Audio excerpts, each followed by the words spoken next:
Welcome to the Fortean Winds podcast, where we talk about high strangeness and the war for perception. I go by Bones, and with us, as always, is Ramex! Hey, everybody. Hey, Ram. Good to see you. I love doing those intros. So we got a lot of energy in that one. Yeah.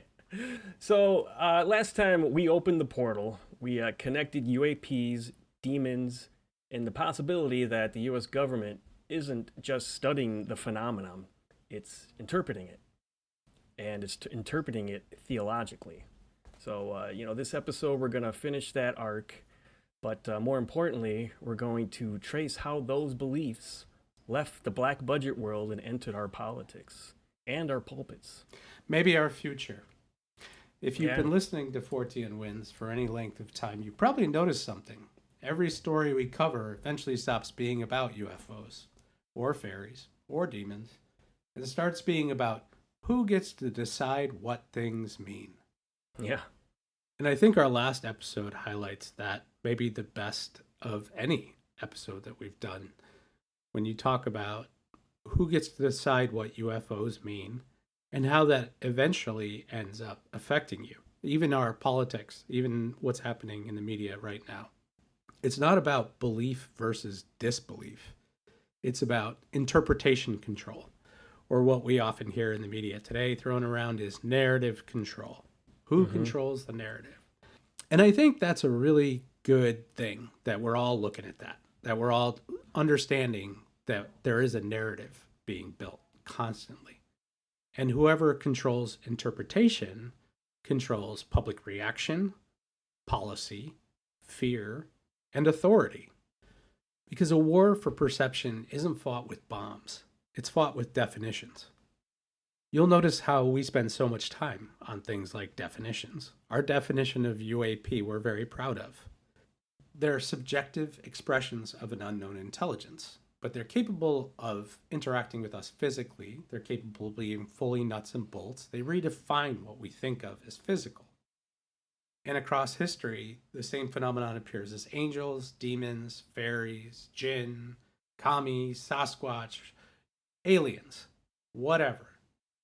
But these events alter belief, and they destabilize identity, because that's the other thing that your perception forms. It forms your identity. And there's a big war for this right now. We hear this thrown around. Identity politics. This is becoming a hot issue right now. It is through the manipulation of your perception that they can rewire your worldview. They can give you a view of your reality. Yeah, and I mean, that's the whole real birds in the digital cage concept, right? That's right. I think it's basically them creating the walls of the maze, them creating the bars of the cage. And that's done through narrative control. The narrative controls your perception. Your perception forms your worldview. Your worldview determines your behavior. If you think things are going really bad right now, you might be investing in gold. Right. If you think things are going really good, maybe you're investing in U.S. treasuries. Seems like those aren't a hot item right now. I don't know how hot those are. But we spend a lot of time on definitions as data analysts. We're like, you have to define something before you study it. First you define it, then you define the method by which you're going to track it, and then you define the method by which you're going to test it, and then you get the results. You have to do that all before you analyze the data. That's what a data analyst does, and that's how we can call balls and strikes even. They're doing this for you at their level, right? At the higher media narrative control level. That's what they're doing. They're creating the definitions, and then they're telling you, this is how we know they're true. So there's an old saying, but then Alan Moore, the graphic novelist, used it. Quis custodia ipsos custodiet, which means, who will watch the watchman? And his graphic novel, The Watchman, really explored that concept. But the general idea is, if they're the people that are in charge, and they're doing something wrong, or they're telling you something wrong, who's going to tell them? Right. There's nobody. So that's where we come in, or what used to be The fourth estate, the journalist world Right. would step up. And there's still some of those today. That there are still journalists that still fearlessly are reporting on all of the nonsense that's going on in the government. I would say Ryan Grimm over at Breaking Points is another journalist that has just really done some excellent work on this. Chris Hedges, Nick Bryant, these are all. Whitney Webb, we've mentioned, is another one that's really explored power circles without fear. And after the last episode, I don't think we're volleying around anymore in between UFOs and power structures. We know that it's the power structure that holds the UFO information. And it's just like the Epstein files, where people are like, why is everyone asking about Trump? Well, it's because it's Trump's DOJ. Right. And they're the ones that are denying the files. That's why they're like, is he in the files? Or is someone close to him in the files? What is he hiding? What are they covering up? That's why. Yeah.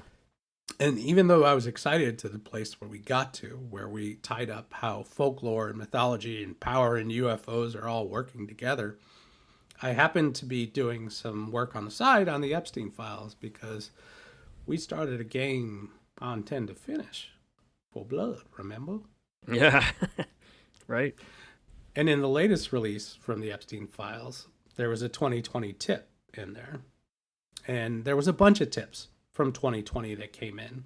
Basically, Trump goes out, Biden comes in, and a new wave of tips come about Trump afterwards. People felt like maybe they were safer in order to do that, or maybe some of them were political vendettas. And you have to look at the tips with all of that information and decide which ones might be real and which ones aren't. So there were tips that were more sensational than the one I'm about to tell you about, but none of them matched the timeline. And this one did. And then there was corroborative evidence, and there were multiple witnesses to events, and there was no follow-up by the FBI. And I thought that was strange. So I wrote a little article about it, and it got shared on Reddit, and then someone tried to hack us. Right. And the last time that happened, we were talking about Havana Syndrome. And I was like, boy, y'all don't really want me to talk about Havana Syndrome. Mm-hmm.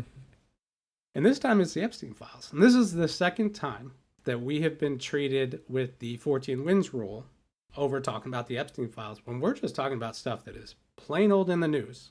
Right. And here is my advice to whatever intern is at the NSA that may have tried to hack us. Every single time you do that, you're telling me where the bodies are buried. You are a dumbass. Right. I wasn't even going to talk about this on the show. I was just going to write the article, keep it in our notes, and move on. But since you really don't want this getting out, I thought we'd tell thousands of people about it right now. Right on. So the tip comes in 2020, and it alleges that a limo driver was driving Donald Trump from DFW Airport in Dallas, and he heard him on the phone in a very heated conversation talking about abusing some girl, and he kept using the name Jeffrey repeatedly. And according to the limo driver, whatever Trump was saying was so triggering that he was seconds away from pulling the limo over, pulling him out of the car, and beating him senseless. So whatever it was pretty bad. And then in 1999, the limo driver and his son are at an airport, and they meet a woman, and they mention Donald Trump. And she says, he raped me. And they both felt that her demeanor lent her a lot of credibility, and she feared retaliation. She was afraid someone was going to kill her. Right. And then in 2000, she dies. The woman was named Dusty Ray. She was from Oklahoma, and it was officially ruled a suicide. But the officers that came on the scene said there was no way that this was a suicide. Her head was blown off. Mm. This sounds very much like the other cases we had in the Epstein files. It sounds like the other deaths that we've seen in the Epstein files. And what's different about this tip is that the timeline matches. The timeline matches when Trump and Epstein were friends and were hanging out together. Right. Her account puts them in places where they were. So she didn't know that. So when the timeline matches and there's multiple witnesses and there's a suspicious death, there's enough for a follow-up. And the FBI did nothing. And this was Biden's DOJ. I thought that no one could be worse than Merrick Garland at the job of Attorney General. And then Pam Bondi came along and said, "Hold my Cosmo." Right. And a lot of very telling, too, is that a lot of those victims were really traumatized, and they publicly stated that they are not suicidal. I mean, that's how close it is to them. They're like, if anything happens to me, I am not suicidal. I mean, they're really spooked out. And then they show up dead. Yeah. And we all just keep going along with it, but we don't have to. At this point, Congress has passed a bill for the Epstein Transparency Act, and the White House is refusing to give over the files. And this was in the part of the 1% of the Epstein files that they actually released. Mm-hmm. So imagine what's in the other 99%. It's not good.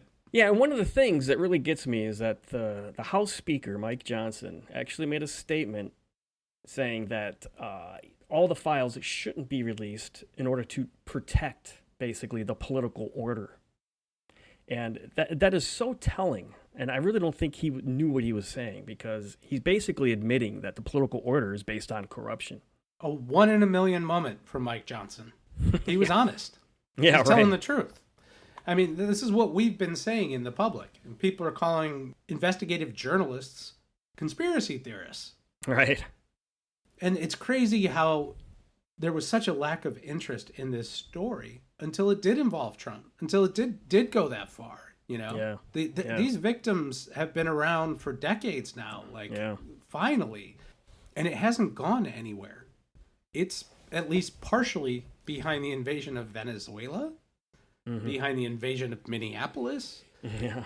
It's everything that's possible to distract you, because it's a war for your perception. He doesn't want you to perceive him as a pederast and an abuser. He wants you to see him as a strong man and fear him, so that you don't ask about the Epstein files. Right. So in the case of Dusty Ray, we need to demand open verification of the police report in Kiefer, the medical examiner's ruling, death scene photos and reports, and an autopsy file. That's a good start. Yeah. I think someone can track down the limo driver and his son. And it's sheer madness that this theological group would ally themselves with the most evil and prolific traffickers of our time. Maxwell is in prison and she's getting special treatment, and everyone's asking why. Yeah. And it's coming from the White House. It's becoming very obvious. I mean, yeah. It's incredibly obvious. And if you want to make this theological, I mean, what does that say? What does that say about who the Antichrist is and what's happening with the church? Right. You're not going to like the answers. This phenomenon is intelligent. It's interactive. It responds to belief, it responds to fear, and it responds to expectation. It destabilizes ontology. It destabilizes what you think is real. All it has to do is show up and blow up your world, right? Yeah.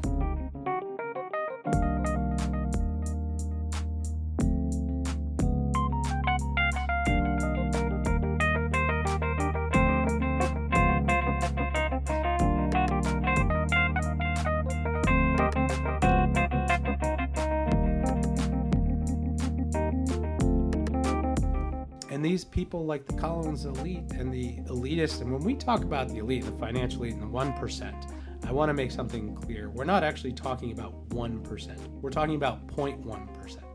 Right. That's when we did our analysis. That's the financial analysis. Regular millionaires aren't the ones trying to destroy the world. It's the billionaires. You got to have hundreds of millions to get into that game. Yeah.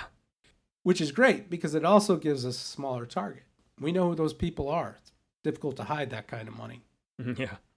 And when you think about it, those are the only two ways to move people: money or belief. With enough money, you can get an army. With enough belief, you can get an army. You combine both, and you've got your army. Yeah, and what's wild is, like we talked about in the last episode, Nick Redfern's book, The Final Events, I mean, he basically saw this happening in 2010. Yeah, his witness was saying this is the plan in 2010, biblical Big Brother. We're Yeah. going to start a Christian fascist takeover. And there's a war for the narrative around that and telling people that's not happening.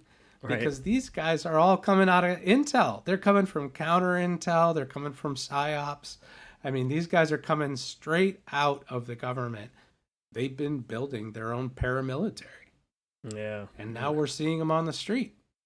Right. And then these are people that actually believe in UFOs, right? They're not debunking the existence of UFOs, but they just think Not that only they're do demonic. they believe in UFOs, exactly. It's not that they believe in UFOs, they believe in demons. Right, right. And when you believe in demons, it becomes a holy war. All of a sudden, anything you do is justified. Shooting someone in the back is justified. Right. Shooting a mother in the face is justified because she's really a demon. Yeah. The other. 2010 is an important year, too, when you think about the spread of social media, It really was starting to accelerate in 2010, where everyone's grandma and uncle were signing up. Yeah, good point. That does align with the Facebook timeline, doesn't it? Yeah. It was like that golden moment where everybody was like, hey, oh my gosh, I haven't seen you in forever. And then they started hearing their political beliefs and going, I think it should be another 40 years before I hear from you. Yeah, right. Oh, that's why I haven't talked to you in 20 years. It really is a tragedy, though, when you think about it, because, the beginning of social networks, it was, I guess, it was more fun. It was a little more innocent, and people thought it was going to liberate that's why I countries. refer to totally. I refer to that Facebook time as a golden moment. It actually was nice. Yeah, and before we allowed all this to trigger us, it was funny. It was funny to watch your uncle go off about the water pressure and blame it on whatever political party was in charge. You're like, right. I'm with you. But on that note, I also want to clear up, because we're going to end up talking about politics and geopolitics a lot. And it's fair to ask, what are our biases? I can tell you my bias right now is that I hate both political parties. This is how I see them. I see Republicans as being bought and controlled by the donor class, and I see Democrats being bought and controlled by the donor class to play controlled opposition to the Republicans. Right. Yeah, it's a big game. And there are individuals in both parties that prove me wrong, and I like those individuals. That's how I look at it. Yeah. I see every policy as a problem. I think there should be a solution. I think stop bundling problems that don't belong together and demanding one solution for all of them. And I'm rational to a fault. So that's my party. I'm in the rationalist party. I think common sense should win. Yeah, it's a tragedy because, we have this World Wide Web and people just they choose to silo themselves. And that's really what social media does. Yeah, it's really divided us into tribes. And there were people behind it. That's why we're talking about it. There were people who recognized that, who manipulated it. And then if you look at the war for influence around Charlie Kirk that's being talked about and the people that are investigating his assassination, you are getting an inside look at how much the billionaires really want to control the influencers. And I'm really interested in that. I think that that's a fascinating new development. Yeah. They're open about it, too. Yes. And some influencers are open about the fact that they're being paid. Others are not. Yeah, and what we have now is we have departments in the federal government with budgets for influencers. I mean, the government itself is now... That's crazy. Yeah. Yeah. And then the hundreds of millions that Kristi Noem wanted to spend to advertise ICE. What are you advertising? No one's buying anything. Right. It's pretty strange. What's happening now is beyond corrupt. I feel like we're watching the end of a civilization if we allow that, because this is how every major civilization has died. It's from within. That's how Rome died. It died from within, and it died just like this. So whether we want to be or not, whether Bledsoe or whomever is right about 26 or 27 being the precipice of a new age, we are on the edge of a new age because our culture, our society, our demographics are changing.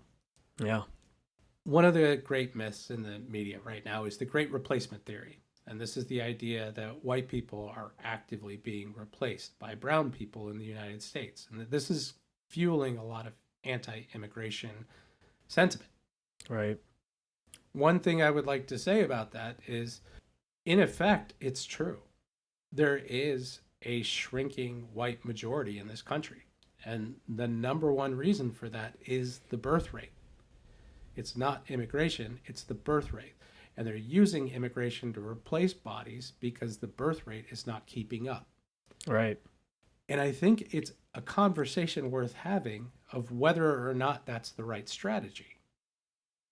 I think we should all be looking at, what does America look like if we just let it get smaller? How would we handle that? These are good questions to ask. And most Americans are for stronger border security. The Obama administration deported a lot more people than the Trump administration. So what we're seeing on the streets right now is performative cruelty. He's not actually solving the problem.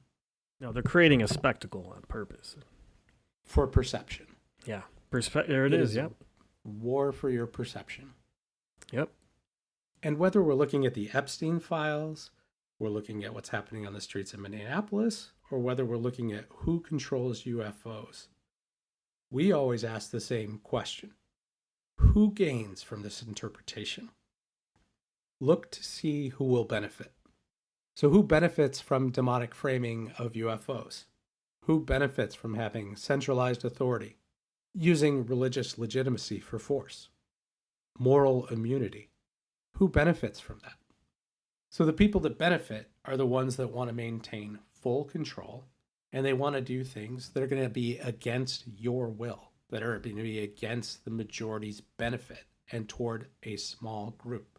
This is how these things always work. They've always worked that way through history. People don't just take over the government, install an authoritarian government in order to help the people. Right. It's always to help themselves. And there were names that we've brought up, like Ferris, and we talked about the church political hybrids in Texas. And the Wilkes brothers own the Daily Wire. Yeah, it's really strange because you talk about the Collins elite and how there are people that are in deep within the government, even the defense industry, who believe in it, who believe in the interpretation that these UAPs are demons. But when you go that high level, it's hard. You try to decipher what's being consciously used as a propaganda tool or tool of perception and control, and how many of them actually really do believe in what they're saying. It's a great question, and I think the ones that believe in what they're saying often get taken advantage of by people who don't. I hear this response so often. Why would he lie? But why would he lie? And I'm like, why would anyone lie? Oh my gosh, dude. Money, power, sex. Right. Like, because they felt stupid that day. There's so many reasons why they would lie. They're a bad person. They were raised wrong. The real danger isn't that UFOs are demons. The real danger is what humans do when they convince themselves that they're fighting demons. Yeah, right. And this gets us into the 5D chess of the invisible world. Like, where is the devil here? Yeah. Where are you seeing the devil? I mean, it seems pretty apparent to me where I would see it. If you said you have to point a finger right now. Right. I think I would have no problem pointing finger at certain things like, murder, abuse, things like that. And this goes back to how people explain the phenomenon and when they explain it to someone with certainty. Because then that gives them power. It's like if I give you the explanation to the secrets of life, that gives me power. Now I control what you do to pursue those secrets of life. Yeah. That's why we're not here to tell you what the phenomenon is. We're here to tell you that the moment someone claims absolute certainty about it, that's when you should be worried. Yeah. The war for perception isn't about aliens or demons. It's about whether your curiosity can survive fear.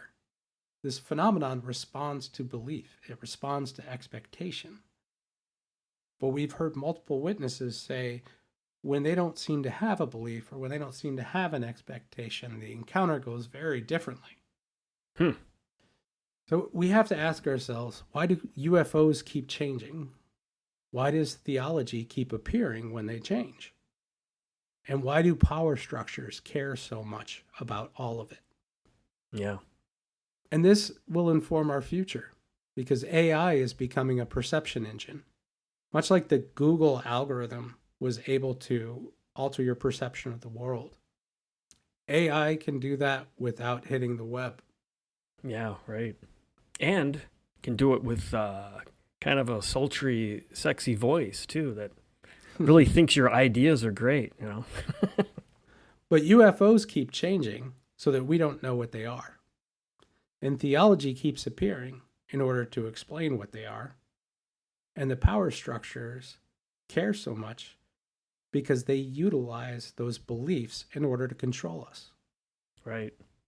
So I think we'll keep this short because this is really kind of a turning point for us where we're going to start focusing on the war for perception. Yeah. It's what it all is, really, when you step back. And that involves a lot more than UFOs. Oh, yeah, and we have to do a shout out to our sponsor, Blissani.